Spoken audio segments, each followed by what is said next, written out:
화면에서 보는 그림은 빛의 화가라고 불리우는 렘브란트의 벨사살 왕의 연회라고 하는 제목의 작품입니다.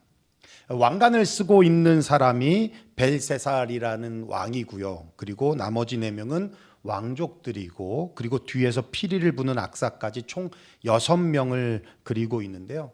그들은 공포에 질린 채 한 곳을 바라보고 있습니다. 벽에 쓴 글씨인데요. 그 글씨의 내용은 우리가 본문으로 읽었던 메네 데겔 우바르신이라는 글씨였습니다. 그 뜻은 그렇습니다. 메네라는 단어는 세다, 카운트하다, number 이런 단어이고요. 메네 2번 반복하고 있잖아요. 그러니까 세고 셌다는 거예요. 세어보고 또 세어봤다라는 것입니다. 데겔이라는 뜻은 저울에 달았다라는 뜻이에요. 저울에 달았다. 그리고 우바르신이라는 뜻은 그리고라는 뜻이고, 바르신, 나누다, 쪼개다라고 하는 뜻이 있어요. 여러분, 누가 세고 누가 저울에 달고 누가 나누었습니까? 하나님이 하신 거예요. 하나님께서 벨사살 왕에 대하여 평가를 하셨다는 것입니다. 그런데 감정적으로 혹은 즉흥적으로 혹은 어떤 선입견이나 편견을 가지고 평가한 것이 아니라 지극히 객관적으로, 그리고 세고 셀 정도로 정확하게 저울에 달아서 평가를 했다는 거예요. 그랬더니 부적합 판정이 나왔고, 결국은 쪼개지고 나누어지는 판결을 받게 될 것이다 라고 하는 뜻이었습니다. 정말 그 글자의 뜻대로 우리가 본문으로 보진 않았지만 30절, 31절에 보면 우리 한번 읽어볼까요? 시작. 그날 밤에 갈대아 왕 벨사살이 죽임을 당하였고 메대 사람 다리오가 나라를 얻었는데 그때의 다리오는 62세였더라. 그렇습니다. 벨사살 왕은 이 글씨가 나온, 이 글씨를 봤던 그 당일날 죽임을 당했고, 바벨론은 메대와 파사, 페르시아 연합군에 의해서 멸망을 당했습니다. 자, 그러면 도대체 벨사살 왕은 무엇이 부족했기에 이렇게 부적합 판정을 받았을까? 첫째는 안일함이에요. 안일함. 자, 22절 말씀 우리 한번 읽어볼까요? 우리가 읽었던 말씀 시작. 벨사살이여, 왕은 그의 아들이 되어서 이것을 다 알고도 아직도 마음을 낮추지 아니하고. 네, 무슨 말씀이냐면 우리 2주 전에 느부갓네살 왕에 대해서 함께 나눴잖아요. 지금도 불가사이라고 하는 공중정원에서 바벨론 도성을 쫙 내려다보면서 뭐라고 말했습니까? 내 능력과 내 권세로 만들었고 내 영광을 위해서 내가 이 도성을 세웠다라고 하는 교만이 하늘을 찌르는 그런 말을 했죠. 그 말이 끝나기도 전에 하늘에서 소리가 나면서 미친 사람이 되어 짐승처럼 행동하고, 급기야는 왕궁에서 쫓겨나서 들에서 소처럼 풀을 뜯어먹고 들판에서 추위와 더위와 싸우면서 야만적인 생활을 무려 7년 동안 하게 됩니다.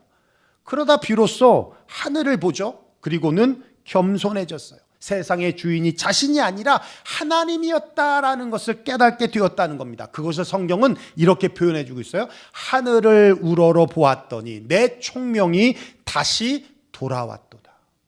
하늘을 봤더니 총명이 돌아왔다는 얘기예요. 벨사살 왕은 사실은 여기 아들이라고 표현하고 있지만 이 아들이라는 단어는 조상이라는 단어, 할아버지라는 단어 다 같이 쓰여지거든요. 그러니까 엄밀히 보면 이 느부갓네살 왕은 이 벨사살 왕의 할아버지예요. 그 할아버지의 모습을 벨사살 왕은 봤다는 겁니다. 교만해져서 결국 이렇게 7년 동안 야만적인 생활을 하고 겸손해질 때 다시 되돌아왔다는 걸 안다는 거예요. 그것을 보고도 깨닫지 못하고 여전히 할아버지보다 더 큰 교만 가운데 있었다라는 것이에요. 이게 벨사살 왕의 모자람이었습니다. 한마디로 안일함이에요. 안일함.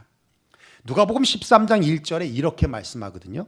그때 마침 두어 사람이 와서 빌라도가 어떤 갈릴리 사람들의 피를 그들의 제물에 섞은 일로 예수께 아뢰니. 별거 아닌 것 같지만 이 한 문장에 역사적인 사건이 담겨져 있는데, 적지 않은 갈릴리 사람들이 예루살렘 성전에서 제사를 드리고 있는데, 당시 로마 총독으로 왔던 빌라도가 그 사람들을 죽인 거예요. 성전 안에서 죽여버린 거예요. 칼에 맞아 피를 토하고 그 피가 전부 제단에 뿌려지고 제물에 튀어지는 아수라장이 벌어진 겁니다. 그 끔찍한 사건을 보고 온 사람들이 예수님께 묻는 거예요. 예수님, 갈릴리 몇 사람이 지금 제사를 지나다가 죽임을 당했습니다. 그 제물에 피가 섞여서 부정한 제물이 돼버렸는데, 그러면 그들은 무슨 죄 때문에 이런 일을 당했습니까? 한마디로 희생당하는 사람의 죄값이 무엇인지를 물어봤던 거예요. 그러자 예수님이 이렇게 대답하세요. 대답하여 이르되 너는 이 갈릴리 사람들이 이같이 해받음으로 다른 모든 갈릴리 사람보다 죄가 더 있는 줄을 아느냐? 너희에게 이르노니 아니라 너희도 만일 회개하지 아니하면 다 이와 같이 망하리라. 한마디로 누구의 죄냐? 그런 거 따질 것 없어. 너희도 정신 차리지 아니하면 망할 수 있다는 경고를 하고 있는 겁니다. 그리고는 또 어떤 사람들이 실로암 망대, 높은 경계를 할 수 있는 곳을 말해요. 망대라는 건 높이 세워진 탑 같은 겁니다. 그렇게 망대에 어떤 사람들이 올라갔는데 그 망대가 부실 공사를 해서 그런지 망대가 붕괴돼 버렸어요. 그 높은 탑이 무너져 버린 겁니다. 그래서 추락해서 희생을 당한 겁니다. 그 사건을 보고 예수님께 왔어요. 그리고는 묻습니다. 예수님, 망대에 사람들이 올라갔는데 죽었습니다. 무너져서 죽었습니다. 누구의 죄 때문에 저렇게 되었습니까? 그래서 예수님이 그래요. 누구의 죄값이 아니다. 그들이 너희들보다 죄가 많아서 죽은 줄 아냐? 아니야, 그렇지 아니야. 너희들도 회개하지 않으면 그렇게 망할 거야. 무슨 말이에요? 눈앞에 벌어지고 있는 사건을 가지고 예수님께서 경고하고 계시는 거예요. 경고하고 계시는 거예요. 마태복음 24장에 보면 이렇게 말씀하고 있어요. 노아의 때와 같이 인자의 임함도 그러하리라. 홍수 전에 노아가 방주에 들어가던 날까지 사람들이 먹고 마시고 장가들고 시집가고 있으면서 홍수가 나서 그들을 다 멸하기까지 깨닫지 못하였으니 인자의 임함도 이와 같으리라. 왜 노아의 때의 사람들이 심판을 받았습니까? 노아의 말을 무시했기 때문에, 경고의 말을 듣지 않았기 때문에, 안일함 때문이었다는 것이죠. 성경은 끊임없이 안일함에 대하여서 경고하고 있는데 이렇게 말씀하고 있어요. 주의하라. 깨어 있으라. 그때가 언제인지 알지 못함이니라. 사랑하는 성도 여러분, 악인의 평안함이 바로 안일함입니다. 악인의 평안함이 안일함. 하나님께서 무엇을 경고하는지를 귀담아 들어야 합니다. 여러분들에게 어떤 예고하지 아니한 사건이 일어날 때 거기에 메시지가 담겨 있다는 것을 우리는 깨달아야 하는 거예요. 왜 하나님이 나에게 이런 일을 경험하게 하시는지 거기에 해답이 있다는 것입니다. 여러분, 신앙적으로 조금이라도 교만이 있고 나는 괜찮다고 스스로 선 것처럼 생각되면 그때가 조심할 때입니다. 그래서 항상 두려운 마음으로 내 주변을 살피면서 하나님께서 크고 작은 일들을 통해서 경고할 때마다 나를 돌아보는 깨어있는 자세가 있기를 주의 이름으로 축원합니다. 둘째는 허세예요. 허세. 우리 한번 5장 1절부터 3절까지 한번 읽어볼까요? 시작. 벨사살 왕이 그의 귀족 1000명을 위하여 큰 잔치를 베풀고 그 1000명 앞에서 술을 마시니라. 벨사살이 술을 마실 때에 명하여 그의 부친 느부갓네살이 예루살렘 성전에서 탈취하여 온 금, 은 그릇을 가져오라고 명하였으니 이는 왕과 귀족들과 왕후들과 후궁들이 다 그것으로 마시려 함이었더라. 이에 예루살렘 하나님의 전 성소 중에서 탈취하여 온 금 그릇을 가져오매 왕이 그 귀족들과 왕후들과 후궁들과 더불어 그것으로 마시더라. 렘브란트는 6명을 그려주고 있지만 사실 성경을 모티브해서 한 그림에서는 이 성경은 1000명이라고 얘기를 하잖아요. 1000명을 초대해서 잔치를 벌이고 있는 거예요. 말이 1000명이지 일하는 사람까지 하면 5000명도 넘는 인원들이 동원된 잔치였답니다. 그리고는 예루살렘을 점령했을 때 성전에서 가져온 전리품으로 가져온 금그릇, 은그릇, 이건 거룩한 성구들이죠. 그죠? 금그릇, 은그릇을 가져오라고 명하고는 거기에 술을 따라 마시는 거예요. 그런데 왜 이렇게 1000명을 불러다가 잔치를 하고 예루살렘 성전에서 쓰는 거룩한 물건들을 가져다가 술을 마시고 왜 이렇게 했을까요?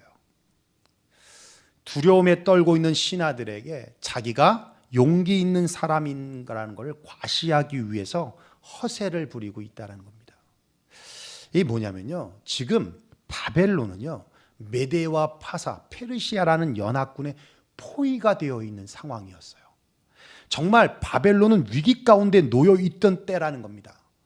그러다 보니까 귀족들도 백성들도 모두 불안해하는 거예요. 두려워했어요. 그래서 허세를 부립니다. 괜찮아, 괜찮아. 우리 바벨론 성은 어느 누구도 침입할 수가 없어. 주인은 유브라데로 강으로 둘러싸여 있고 성벽은 높고 그리고 하나로 되어 있지 않아. 이중으로 되어 있어. 이중으로 성벽이 쌓여져 있어. 어느 누구도 침입할 수 없어. 그리고 성 안에 20년치 먹을 수 있는 양식이 비축되어 있어. 그러니까 걱정하지 마. 편안하게 잔치나 즐기자. 이렇게 허세를 떨면서 잔치를 벌이고 있더라는 겁니다. 그런데 여러분 어떻게 바벨론이 점령된지 아십니까? 메데와 파사 연합군이 유브라데 강줄기를 막아서 지류로 흘러가게 하고 물이 막히니까 바닥이 드러나잖아요. 그 바닥으로 강바닥으로 바벨론 성을 침입해서 점령해 버렸어요. 고대 히람 역사가인 헤로도투스에 따르면 바벨론이 멸망하는 날 모두가 만취 상태였다라고 기록해 주고 있습니다. 결국 벨사살의 교만이 사람들에게 과시적으로 보이려는 이 허세로 나타나서 망하게 됐다는 얘기입니다. 여러분, 허세의 뿌리는 교만이죠. 교만하면 망하듯이 허세 부리면 망하는 거예요. 여러분, 허세 인플레이션이라고 들어보셨습니까? 구독자 100만 명을 보유한 부익남, 부동산을 읽어주는 남자라고 하는 유튜버가 처음 사용한 단어인데요. 여러분, 요즘 사람들의 소비 행태를 한 장의 이미지로 가장 잘 보여주고 있는 것이 바로 SNS입니다. 페이스북이나 인스타그램과 같은 SNS를 보면 사람들이 요즘에 무엇에 돈을 쓰고 있는지 명확하게 알 수 있다라는 것이죠. 사실 SNS에 올라온 화려한 사진들은 결국 지출과 소비 위에 찍혀진 이미지들입니다. 그 SNS 사진을 위해 소비하는 유행에 대하여서 유튜버 부익남 씨가 허세 인플레이션이라고 말하는 거예요. 그러니까 그런 SNS에 올라온 사진들을 보면서 좋아 보이고 화려하게 보이니까 자신의 소득과 자산의 규모를 고려하지 않고 나도 하면서 필요하지도 않고 비싼 것임에도 불구하고 지르고 보는 것이죠. 소득은 순댓국 먹을 수준인데 호텔에서 10만 원짜리 팥빙수 지르는 거예요. 팥빙수. 사진 하나 찍고 올리면서 나 이렇게 10만 원짜리 팥빙수 먹는 사람이야. 그리고 집에 가서 라면 먹죠. 남들 다 골프 치니까 골프를 치는 거예요. 여러분, 아직도 한국에서는 골프가 비싼 스포츠잖아요. 그래서 골프비가요, 한 번 라운딩 하는데 25만 원, 30만 원씩 들어갑니다. 미국에서는요 5번 치는 가격이에요. 싸면 막 20불, 30불에도 치는데 좀 괜찮다고 하면 50불이에요. 그런데 여기는 25만 원, 30만 원. 그리고 미국에서 골프 쳐본 분들은 아시지만 그냥 입던 옷 입고 갑니다. 근데 한국은요 입던 옷 입고 가면 안 되죠. 다 골프웨어들 다 사다가 있는데 골프웨어가 20만 원, 30만 원 맞죠? 어마어마하게 비싸요. 그거 깔맞춤해서 갑니다. 깔맞춤해서. 남들 하니까 자기도 해. 그러니까 요즘 2030 세대들이 이런 허세 인플레이션, 허세 버블에 시달리고 있다는 거예요. 그러면서 왜 이런 허세 인플레이션의 소비들이 일어나냐 봤더니 인정 욕구와 인스타의 결함이 이런 허세 인플레이션을 만들고 있다는 겁니다. 부자가 되고 싶은데 부자는 될 수 없고, 그러니까 부자인 척하며 살자라고 하는 이 심리가 허세 인플레이션을 자극했다는 거예요. 한 친구가 중고차 C클래스 벤츠를 사가지고 친구들 앞에 섰습니다. 왜 왔어요? 자랑하려고 왔죠. 그러니까 그 친구가, 다른 친구가 그런 거야. 야야야, 요즘 C클래스 벤츠가 벤츠냐? E클래스 정도는 타야지. 자랑하러 왔는데 열받잖아요. 그것도 새 거라 중고차 0끌에서 샀는데. 그래서 물어봤답니다. 너 뭐 타고 왔는데? 아, 나 요즘 알아보고 있어. E클래스 알아보고 있어. 아니 근데 알았어, 알아보는 거 좋아. 너 지금 뭐 타고 왔는데? 아니 뭐 그게 뭐 중요해. 뭐 타고 왔는데? 뭐 타고 오기는 지하철 타고 왔지.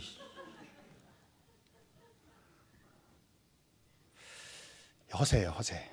여러분, 이분이 이제 허세 피라미드를 보여주는데요. 여러분 화면에 보시면 알겠지만 한국에서 바디 프로필을 그렇게 찍어대요. 예. 허세라는 거죠. 근데 이건 좀 괜찮아요. 왜냐하면 건강하게 만드는 거니까, 자기를. 그리고 이제 사실 전성기가 있잖아요. 우리 몸도. 그죠? 예, 저도 지금이 전성기가 아니에요. 뭐 말하면 뭐합니까? 믿지도 않을 텐데. 말 안 해요. 예. 다 전성기였죠. 그거를 이제 사진으로 찍어서 남기려고 하는 거니까 뭐 그냥 제일 바람에 있다는 거예요. 허세 떠는 것 중에. 그 다음이 파인 다이닝. 예. 좀 비싼데, 그죠? 예. 그냥 백반 먹어도 되는데 비싼 데 가서 먹는 거예요. 예. 자기 소득도 그 정도가 안 되는데. 물론 뭐 1년에 몇 번 이렇게 모아가지고 갈 수 있죠. 예. 보너스 타면 갈 수 있는데 그냥 일상적으로 간다는 얘기예요. 그렇죠? 예. 한 번 먹고 이틀 굶고 뭐 이러면서 가는 거죠. 명품. 예. 남들 하니까 요즘 명품 안 갖고 계신 분들이 없는 것 같아요. 명품. 뭐 자기 소득이 되는데 사는 건 허세가 아니죠. 그런데 소득도 안 되면서 명품 남들 하니까 짝퉁이라도 들고 다니는 거예요. 그리고 골프. 명품보다 높은 게 골프래요. 예, 골프가 훨씬 더 허세 떠는 거라는 것이죠. 시계. 여러분 손흥민이 찬 시계가 5억짜리인 거 아시죠? 예, 우리는 상상할 수 없는 가격들의 시계들이 어마어마하게 합니다. 그걸 차고 다니는 거예요. 뭐 롤렉스, 롤렉스 차도 시간도 안 맞는데 차고 다녀요. 그리고 차, 그죠?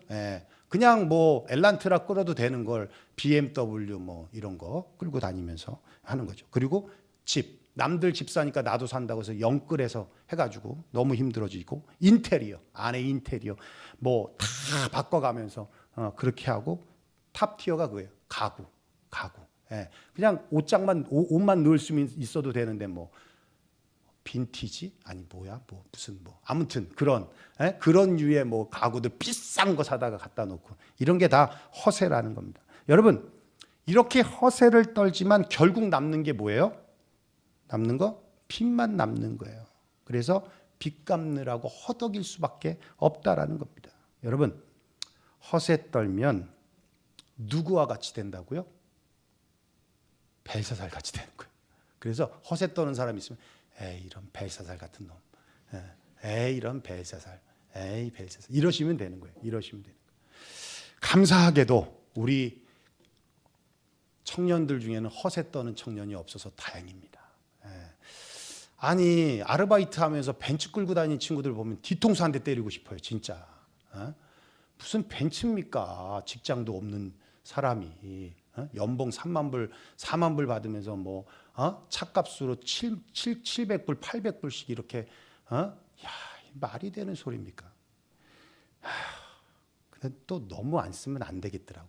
그래서 남 집사님 좀 차 좀 사라고 이제 말해야 될 것 같아요. 너무 안 쓰면 또 돈 있어도 빈해 보이니까 이게 안 되더라고. 이번에 장례 치르면서 캠리 끌고 와가지고 장인어른 모시는데 캠리로 모셔가지고 저건 아니다. 이제는 남집사는 BMW 타고 다녀도 되니까 BMW 정도는 사는 게 맞지 않을까? 나도 그 덕에 한번 타고 다니고. 너무 또 안 써도 안 돼요. 써야 됩니다. 세 번째는 뭐냐면요, 어리석은 무모함인데 이 객기라는 거예요. 객기. 여러분 객기라는 말 잘 못 들어보셨죠? 객기는 자기 자신의 능력이나 지위를 자랑하며 자신이 대단하다는 것을 강조하는 행동이에요. 그래서 자신의 능력과 업적을 과시하는 것이 객기인데 인스타 사진 찍는다고 막 꼭대기 올라갔다 떨어져 죽는 거 이런 거 다 객기죠. 예, 이런 거 다 객기입니다. 23절 우리 한번 볼까요? 23절 시작. 도리어 자신을 하늘의 주제보다 높이며 그의 성전 그릇을 왕 앞으로 가져다가 왕과 귀족들과 왕후들과 후궁들이 다 그것으로 술을 마시고 왕이 또 보지도 듣지도 알지도 못하는 금, 은, 구리, 쇠와 나무, 돌로 만든 신상들을 찬양하고 도리어 왕의 호흡을 주장하시고 왕의 모든 길을 작정하시는 하나님께는 영광을 돌리지 아니한지라. 예, 여러분 보시면 알지만 하나님 앞에 객기를 부리고 있는 거예요. 하나님보다 자신이 더 높다고 하고 겁도 없이 성전의 거룩한 기구들을 쾌락을 즐기는 데 쓰고 우상 숭배를 넘어 하나님의 영광을 다 가로채고, 야, 여러분 읽기만 해도 무섭지 않습니까?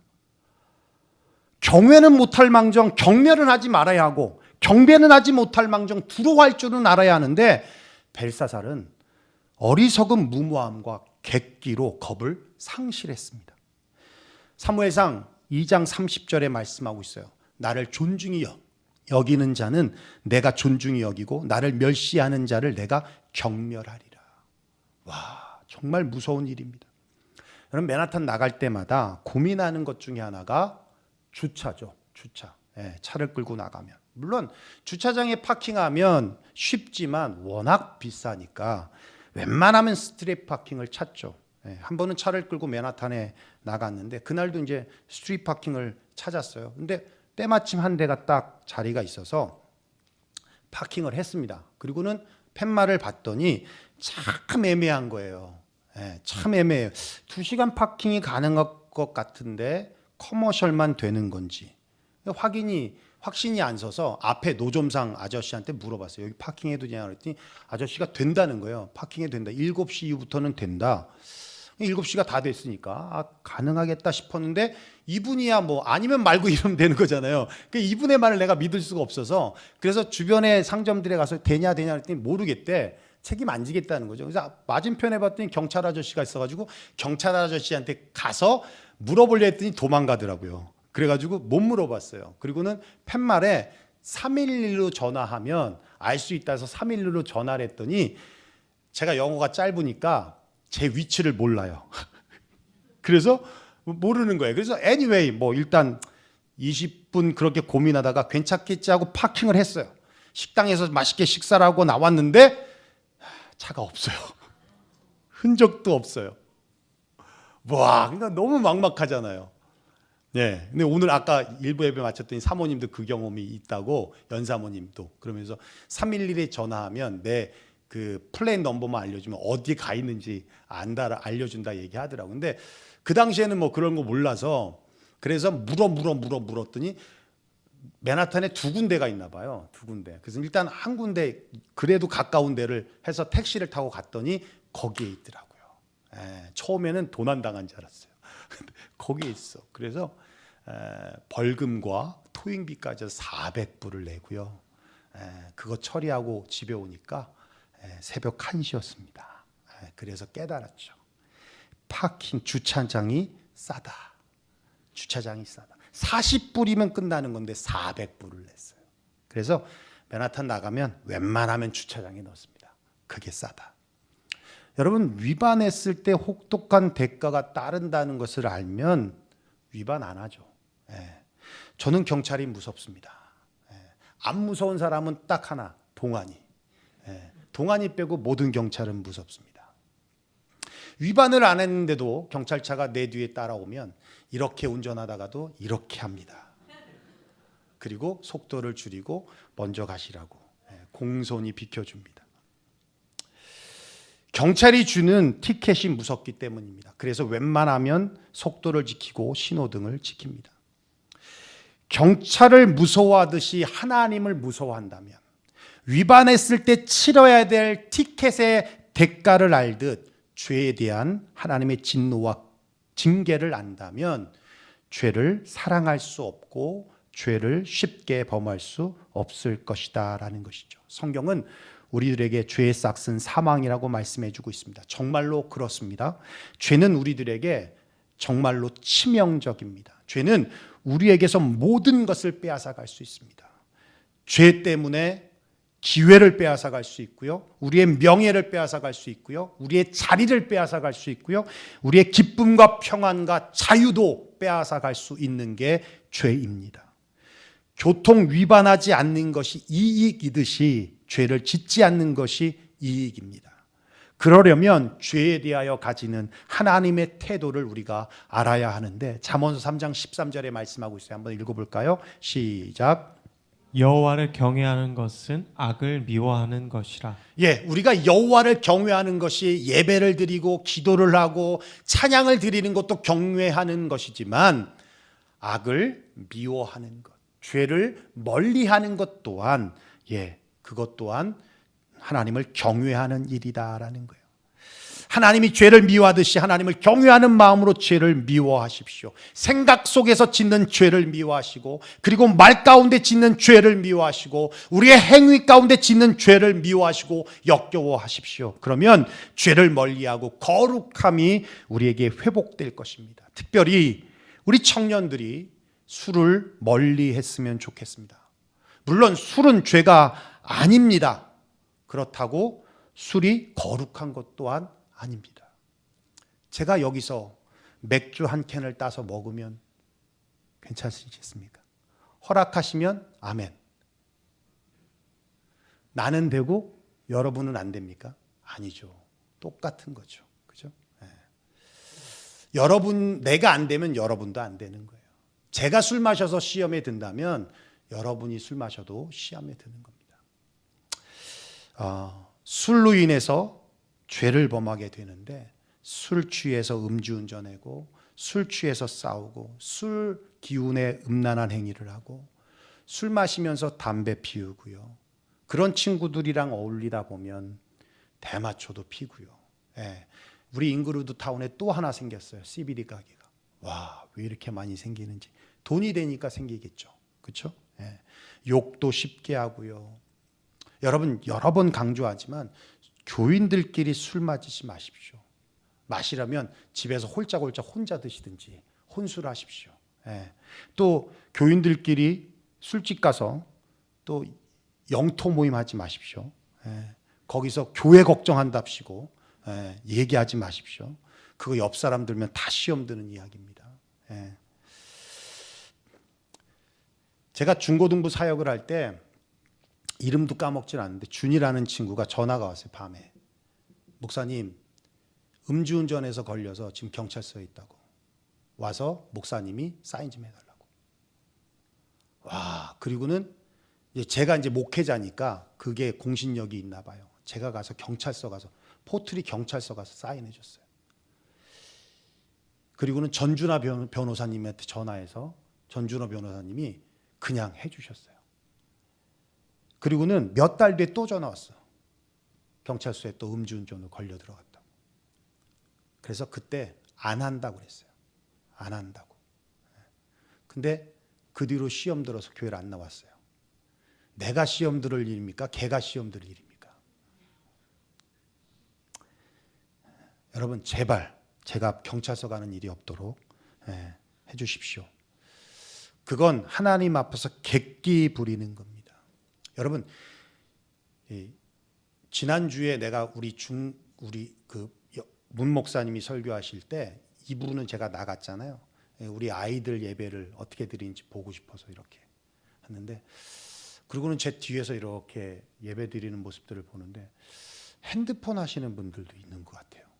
그래서 제가 너무 깜짝 놀랐어요. 수준이 이 정도인가? 예배 드리는데 핸드폰을 하나? 와, 여러분, 이건 하나님 앞에, 이건 하나님을 멸시하는 거예요. 이런 게 멸시야. 사람 안 본다고 하는 거잖아. 그건 아니에요. 하나님이 보신다라는 인식하에 예배 드리는 거지.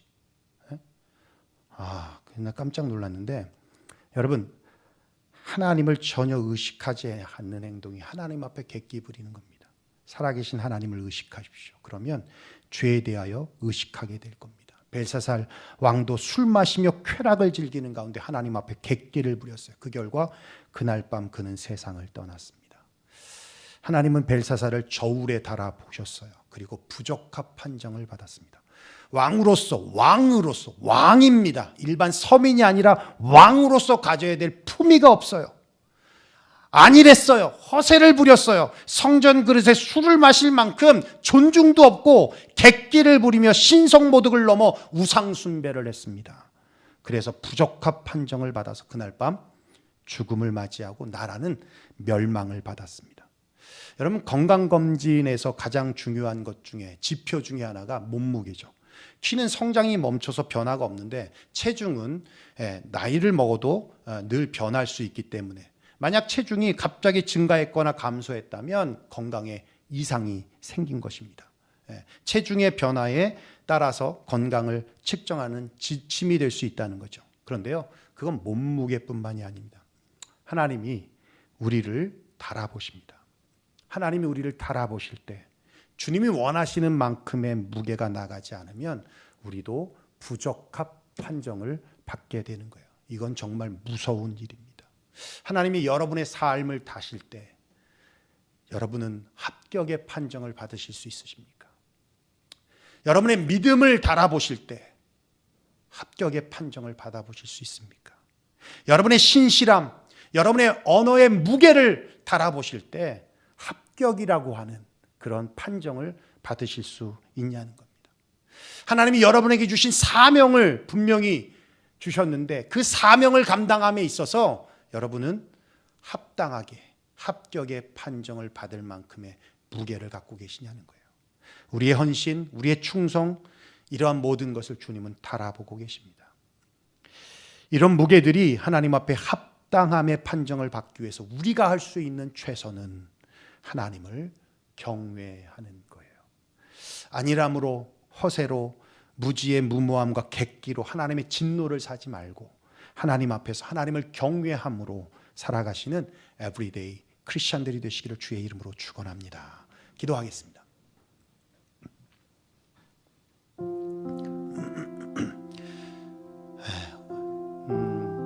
여러분, 오늘 본문에 1000명을 초대해서 잔치를 배설할 때 그 1000명이라고 하는 귀족들, 고위 대관들, 그 사이에는 다니엘이 없었습니다.